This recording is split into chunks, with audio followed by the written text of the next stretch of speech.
नमस्कार। आइए सुनते हैं आज की कहानी कर्तव्य और प्रेम का संघर्ष। जब तक विरंजन ससुराल से न आई थी तब तक उसकी दृष्टि में एक हिंदू पतिव्रता के कर्तव्य और आदर्श का कोई नियम स्थिर न हुआ था। घर में कभी पति संबंधी चर्चा भी न होती थी। उसने स्त्री धर्म की पुस्तकें अवश्य पढ़ी थी, परंतु उनका कोई चिरस्थायी प्रभाव उस पर नहीं हुआ था।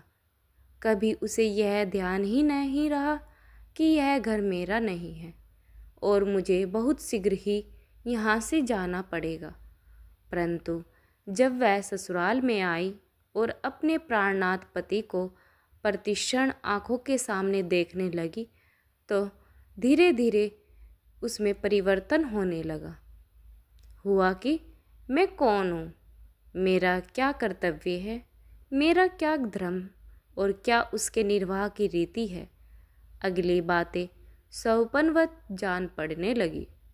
हाँ, जिस समय स्मरण हो आता कि अपराध मुझसे ऐसा हुआ है जिसकी काली माकों में मिटा नहीं सकती, तो स्वयं लज्जा से मस्तक झुका लेती है और अपने को उसे आश्चर्य होता कि मुझे लल्लू के सम्मुख जाने का साहस कैसे हुआ। कदाचित इस घटना को वह सौपन समझने की चेष्टा करती, तब लल्लू का सौजन्यपूर्ण चित्र उसे सामने आ जाता और वह हृदय से उसे आशीर्वाद देती। परंतु आज जब प्रताप चंद्र की हृदयता से उसे यह विचार करने का अवसर मिला कि लल्लू उस घटना को अभी भूला नहीं है, उसकी दृष्टि में अब मेरी प्रतिष्ठा नहीं रही, यहाँ तक कि वह मेरा मुख भी नहीं देखना चाहता, तो उसे ग्लानिपूर्ण क्रोध उत्पन्न हुआ। प्रताप की ओर से चित्तलीन हो गया। उसकी जो प्रेम और प्रतिष्ठा उसके हृदय में थी वह पल भर में जलकण की भांति उड़ने लगी। स्त्रियों का चिंतन बहुत शीघ्र प्रभावग्राही होता है। जिस प्रताप के लिए वह अपना अस्तित्व धूल में मिला देने को तत्पर थी, वही उसके एक बाल व्यवहार को भी क्षमा नहीं कर सकता। क्या उसका हृदय ऐसा शीर्ण है? यह विचार विरंजन के हृदय में कांटे की भांति खटकने लगा। आज से विरंजन की सजीवता लुप्त हो गई। चिंतन पर एक बोझ सा रहने लगा। सोचती कि जब प्रताप मुझे भूल गए और मेरी रत्ती भर भी प्रतिष्ठा नहीं करते, तो इस शोक से मैं क्या अपने प्राण गुलाऊं। जैसे राम तुलसी से वैसे तुलसी राम से। यदि उन्हें मुझसे घृणा है, यदि वह मेरा मुख नहीं देखना चाहते, तो मैं भी उनका मुख से घृणा करती हूँ और मुझे उनसे मिलने की इच्छा नहीं है। अब वह अपने ही ऊपर झल्ला उठती कि मैं प्रतिक्षण उन्हीं की बातें क्यों सोचती हूँ और संकल्प करती हूँ कि अब उनका ध्यान भी मन में नहीं आने दूंगी। पर तनिक देर में ध्यान फिर उन्हीं की ओर जा पहुँचता और वे ही विचार उसे बेचैन करने लगते। हृदय के इस संताप को शांत करने के लिए वह कमलाचरण को सच्चे प्रेम का परिचय देने लगी। वह थोड़ी देर के लिए कहीं चला जाता तो उसे उल्हाना देती। जितने रुपए जमा कर रखे थे वह सब दे दिए कि अपने लिए सोने की घड़ी और चैन मोल ले लो। कमला ने इनकार किया तो उदास हो गई। कमला यों ही उसका दास बना हुआ था। उसके प्रेम का बाहुमूल्य देखकर और भी जान देने लगा। मित्रों ने सुना तो धन्यवाद देने लगे। मियाँ हमीद और सैयद अपने भाग्य को धिक्कारने लगे कि ऐसी स्त्री हमको न मिली। तुम्हें वह बिन मांगे ही रुपए देती है और यहाँ स्त्रियाँ की खींचातान से नाक में दम है। चाहे अपने पास कानी कौड़ी न हो, पर उनकी इच्छा अवश्य पूरी होनी चाहिए, नहीं तो प्रलय मच जाए। अजी और क्या कहे, कभी घर में एक बीड़ी पाने के लिए भी चले जाते हैं तो वहाँ भी 10-5 उल्टी सीधी सुने बिना नहीं चलता। ईश्वर हमको भी तुम्हारी सी बीवी दे। यह सब था। कमलाचरण भी प्रेम करता था और वर्जरानी भी प्रेम करती थी, परंतु प्रेमियों के संयोग से जो हर्ष प्राप्त होता, उसका विरंजन के मुख पर कोई चिन्ह दिखाई नहीं देता था। वह दिन पर दिन दुबली और पतली होती जाती थी। कमलाचरण शपथ दे देकर पूछते कि तुम दुबली क्यों होती जाती हो। उसे प्रसन्न करने के लिए जो जो उपाय हो सकते करता। मित्रों से भी इस विषय में सलाह लेता, पर कुछ लाभ नहीं होता। वर्जन रानी हंसकर कह दिया करती कि तुम कुछ चिंता न करो, मैं बहुत अच्छी तरह हूँ। यह कहते कहते उठकर उसके बालों में कंघी लगाने लगती या पंखा झेलने लगती। इन सेवा सत्कारों से कमलाचरण फूलकर न समाते, परंतु लकड़ी के ऊपर रंग और रोगने लगाने से वह कीड़ा नहीं मरता जो उसके भीतर बैठा हुआ उसका कलेजा खाए जाता है। यह विचार कि प्रताप चंद्र मुझे भूल गए और मैं उनके नज़रों में गिर गई, फूल की भांति उसके हृदय को व्यथित किया करता था। उसकी दशा दिनों दशा बिगड़ती गई, यहाँ तक कि बिस्तर पर से उठना तक कठिन हो गया। डॉक्टरों की दवाएं होने लगी। उधर प्रताप चंद्र का प्रयाग में जी लगने लगा। व्यायाम का तो उसे व्यसन था ही, वहाँ इसका बड़ा प्रचार था। मानसिक बोझ हल्का करने के लिए शारीरिक श्रम से बढ़कर और कोई उपाय नहीं है। कसरत करता, सायंकाल और फुटबॉल खेलता, 8-9 बजे रात तक वाटिका की सैर करता। इतने परिश्रम के पश्चात चारपाई पर गिरता तो सुबह होने पर ही आँख खुलती। 6 माह में क्रिकेट और फुटबॉल का कप्तान बन बैठा और 2-3 मैच ऐसे खेले कि सारे नगर में धूम हो गई। आज क्रिकेट के अलीगढ़ के निपुण खिलाड़ियों से उनका सामना था। ये लोग हिंदुस्तान के प्रसिद्ध खिलाड़ियों को परास्त कर विजय का डंका बजाते यहाँ आए थे। उन्हें अपनी विजय में तनिक भी संदेह नहीं था, पर प्रयाग वाले भी निराश न थे। उनकी आशा प्रताप चंद्र पर निर्भर थी।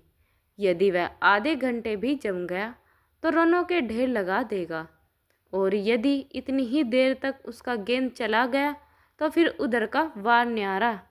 प्रताप को कभी इतना बड़ा मैच खेलने का संयोग ना मिला। कलेजा धड़क रहा था कि न जाने क्या हो। 10 बजे खेल प्रारंभ हुआ।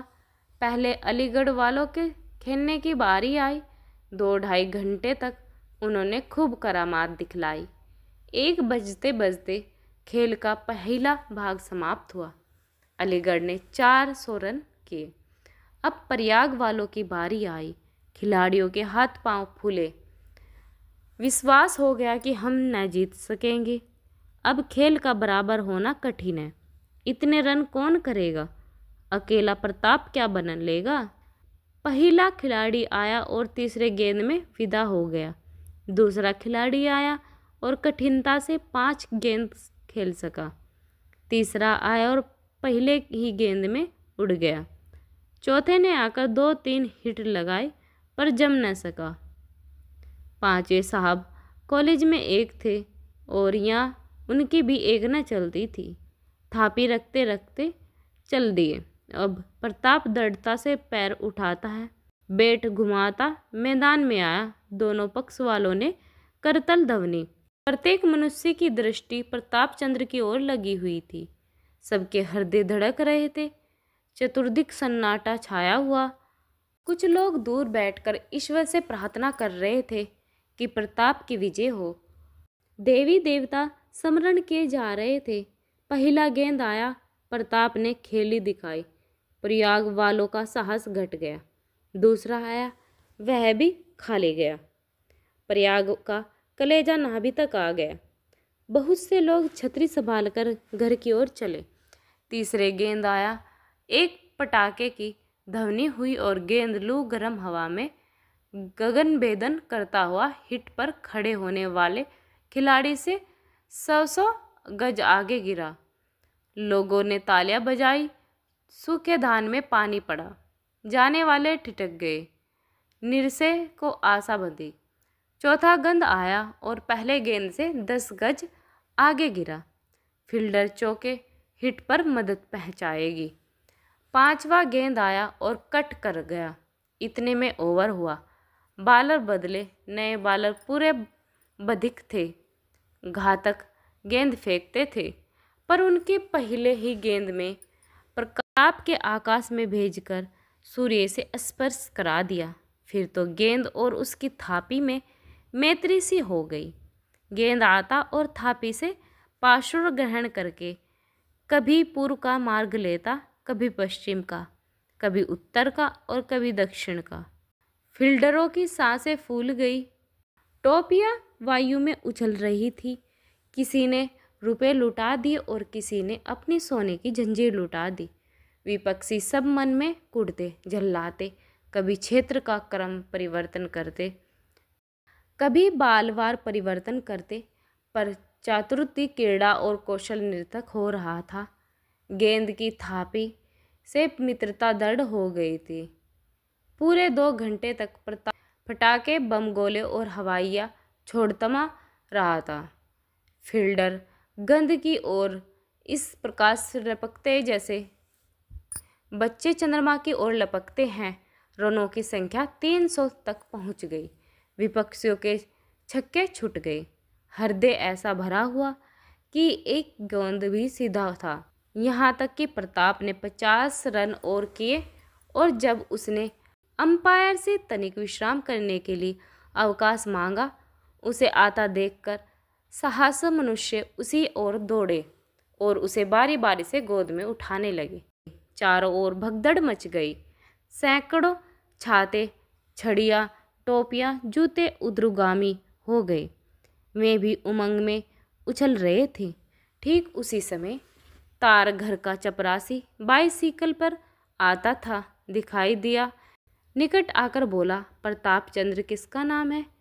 प्रताप ने चौंक कर उसकी ओर देखा और चपरासी ने तार का लिफाफा उसके हृदय में रख दिया। उसे पढ़ते ही प्रताप का बदन पीला हो गया। दीर्घ श्वास लेकर कुर्सी पर बैठ गया और बढ़ लो यारो, अब मैच का निपटारा तुम्हारे हाथ में है। मैंने अपना कर्तव्य पालन कर दिया, इसी ढाक से घर चला जाऊंगा। यह कहकर वह बोर्डिंग हाउस की ओर चला। सैकड़ों मनुष्य पूछने लगे क्या है। लोगों के मुख पर उदासी सी छाई थी, पर उसे बात करने का अवकाश न मिला। उसी समय तांगे पर चढ़ा और स्टेशन की ओर चला। रास्ते भर उसके मन में तर्क वितर्क होते रहे। बार बार अपने को धिक्कार देते कि क्या ना चलते समय उससे मिल गलिया, न जाने अब कब भेंट होगी। ईश्वर ने न करे कहीं उसके दर्शन से वंचित रहूं। यदि रहा तो मैं भी मुंह में कालिक पोत कहीं मर रहूँगा। यह सोचकर कई बार रोया। 9 बजे रात को गाड़ी बनारस पहुंची। उस पर से उतरते ही सीधा श्याम शरण के घर की ओर चला। चिंता के मारे आंखें डबडबाई हुई और कलेजा धड़क रहा था। डिप्टी साहब सिर झुकाए कुर्सी पर बैठे थे और कमला डॉक्टर साहब के यहाँ जाने को उद्युक्त। प्रताप चंद्र को देखते ही दौड़कर लिपट गया। श्यामाचरण ने भी गले लगाया और बोले, क्या अभी सीधे इलाहाबाद से चले जाओगे? प्रताप, जी हाँ, आज मेरी माताजी का तार पहुँचा कि बहुत बुरी दशा है। वीरंजन, क्या बहुत बुरी दशा है? क्या अभी वही दशा है? श्यामचरण, क्या कहूँ, इधर 2-3 मास से दिनों दिन उसका शरीर क्षीण होता जाता है। औषधियों का कुछ भी असर नहीं होता। देखे ईश्वर की क्या इच्छा है। डॉक्टर साहब तो कहते थे क्षय रोग और फिर राज्य भी हृदय दौर्बल्य बतलाते हैं। रंजन को जब से सूचना मिली कि प्रताप चंद्र आए हैं, तब से उसके हृदय में आशा और भय गुड़दौड़ मची हुई है। चाची ने बरबस ठेल ठाल कर यहाँ भेज दिया होगा। फिर ध्यान हुआ हो ना हो मेरी बीमारी का समाचार पाकर घबराकर चले आए हो, परंतु नहीं, उन्हें मेरी ऐसी क्या चिंता पड़ी। सोचो, होगा नहीं, मर न जाए। चलो सांसारिक व्यवहार पूरा करता जाऊं, उन्हें मेरे मरने जीने का क्या सोचना। आज भी मैं भी महाशय से जी खोलकर बातें करूंगा, पर नहीं, बातों की आवश्यकता ही क्या है। उन्होंने चुप साधी है तो मैं क्यों बोलूं। बस इतना कह दूंगी कि बहुत अच्छी हूँ और आपके कुशल की कामना करती हूँ। फिर मुख न खोलूंगी। और मैं यह मेली कुचली साड़ी क्यों पहनी हूँ? जो अपना सहवेदी न हो उसके आगे यह वेश बनाए रखने से लाभ। वह अतिथि की भांति आए हैं, मैं भी पाहुनी की भांति उनसे मिलूंगी। मनुष्य का चिंतन कैसा चंचल है। जिस मनुष्य के अकर्पया ने विरंजन की यह गति बना दी थी, उसी को जलाने के लिए ऐसे ऐसे उपाय सोच रहे हैं। 10 बज गए। माधवी बैठी पंख जल रही है। औषधियों की शीशियां इधर उधर पड़ी हुई थी और विरंजन चारपाई पर पड़ी हुई ये सब बातें सोच रही थी कि प्रताप में घर में आया। माधवी चौंक कर बोली, बहन उठो, आ गया विरंजन। झटपट उठी और चारपाई से उतरना चाहती थी कि निर्बलता के कारण पृथ्वी पर गिर पड़ी। प्रताप ने उसे संभाला और चारपाई पर लेटा दिया। हाँ, यह वही विरंजन है जो आज से कई माह पूर्व एक लावण्य की मूर्ति थी, जिसमें मुखड़े पर चमक और आंखों में हंसी का वापस था, जिसका भाषण श्यामा का ज्ञान और हंसना मन को लुभाता। वह रसीली आंखों वाली मीठी बातों वाली विरंजन आज केवल अस्थि चर्मा वेश में है। पहचानती नहीं? प्रताप की आंखों में आंसू भर आए। कुशल पूछना चाहता था, पर मुख से केवल इतना निकला, विरंजन, और नेत्रों से जल बिंदु बरसने लगे। प्रेम की आंखें मन भाव के परखने की कसौटी है। विरंजन ने आंखें उठाकर देखा और उन आंसू बिंदुओं ने उसके मन का सारा मैल धो दिया। जैसे कोई सोनीपत आने वाला युद्ध का चित्र मन में सोचता है और शत्रु को अपनी पीठ पर देखकर बदहवास हो जाता है और उसे निर्धारित चित्र का कुछ ध्यान ही नहीं रहता। उसी प्रकार विरंजन प्रताप चंद्र को अपने सम्मुख देखकर यह सब बातें भूल गए जो अभी पड़ी पड़ी सोच रही थी। वह प्रताप को रोते देखकर अपना सब दुख भूल गई और चारपाई से उठकर आंचल से आंसू पोंछने लगी। प्रताप, जिसे अपराधी कह सकता है, इस समय दीन बना हुआ था और विरंजन, जिसने अपने को रो रो कर उसे कह रही थी, लल्लू चुप रहो, ईश्वर जानता है मैं भली भांति अच्छी हूँ, मानो अच्छा न होना उसका अपराध था। स्त्रियों की संवेदनशीलता कैसी कोमल होती है। प्रताप चंद्र के एक साधारण संकोच ने विरंजन को इस जीवन से उपेक्षित बना दिया। आज आंसू कुछ बूंदों की उसके हृदय के उस संताप, उस जलन, उस अग्नि को शांत कर दिया जो कई महीनों से उसके रुधिर में चल रही थी और हृदय को जला रही थी। जिस रोग को बड़े बड़े वेद और डॉक्टर अपनी औषधि तथा उपाय से अच्छा न कर सके, उसे आंसू बिंदुओं ने क्षण भर में चंगा कर दिया। क्या वह पानी के बिंदु अमृत बिंदु के थे? प्रताप ने धीरज धरक कर पूछा, विरंजन, तुमने अपनी क्या गति बना रखी है? विरंजन हंसकर बोली, यह गति मैंने नहीं बनाई, तुमने बनाई है। प्रताप, माताजी का तार न पहुँचना तो मुझे सूचना भी नहीं होती। विरंजन, आवश्यकता ही क्या थी? जिसे बुलाने के लिए तो तुम प्रयाग चले गए, उसके मरने जीने की तुम्हें क्या चिंता? प्रताप, बातें बना रही हो, पराये को क्यों पत्र लिखती? विरंजन, किसे आशा थी कि तुम इतनी दूर से आने का यह पत्र लिखने का कष्ट उठाओगे, जो द्वार से आकर फिर जाए और मुख देखने से घृणा करे, उसे पत्र भेजकर क्या करती? प्रताप, उस समय लौट जाने के जितना दुख मुझे हुआ, मेरा चिंतन ही जानता है। तुमने उस समय तक मेरे पास कोई पत्र नहीं भेजा था। मैंने सोचा अब सुध भूल गई। विरंजन, यदि मैं तुम्हारी बातों को सच न समझती होती तो वह कह देती कि ये सब सोची हुई बातें हैं। प्रताप, भला जो समझो। यह बताओ कि कैसा जी है? मैंने तुम्हें पहचाना नहीं। ऐसा मुख फीका पड़ गया। विरंजन, अब अच्छी हो जाऊंगी, औषधि मिल गई। प्रताप संकेत समझ गया। हाँ, शोक, मेरी तनिक सी चूक ने है प्राबल्य कर दिया। देर तक उसे सेजता रहता और प्रताप काल तक जब वह अपने घर तो चला तो विरंजन का बदन विकसित था। उसे विश्वास हो गया कल्लू मुझे भूले नहीं हैं और मेरी सुध और प्रतिष्ठा उनके हृदय में विद्यमान है। प्रताप ने उसके मन से वह कांटा निकाल दिया जो कई माह से खटक रहा था, जिसके उसकी यह गति कर रखी थी। एक ही सप्ताह में उसका मुखड़ा स्वर्ण का हो गया, मानो कभी बीमार नहीं थी। दोस्तों, हमारी ये कहानी आप लोगों को कैसी लगी कमेंट सेक्शन में ज़रूर बताना, और चैनल पर नए हैं तो चैनल को सब्सक्राइब करना ना भूलें, साथ में बेल आइकन ज़रूर दबाएं, जिससे कि आपको हमारी आने वाले वीडियो का नोटिफिकेशन जल्द से जल्द मिल सके। वीडियो सुनने के लिए आप लोगों का बहुत बहुत धन्यवाद।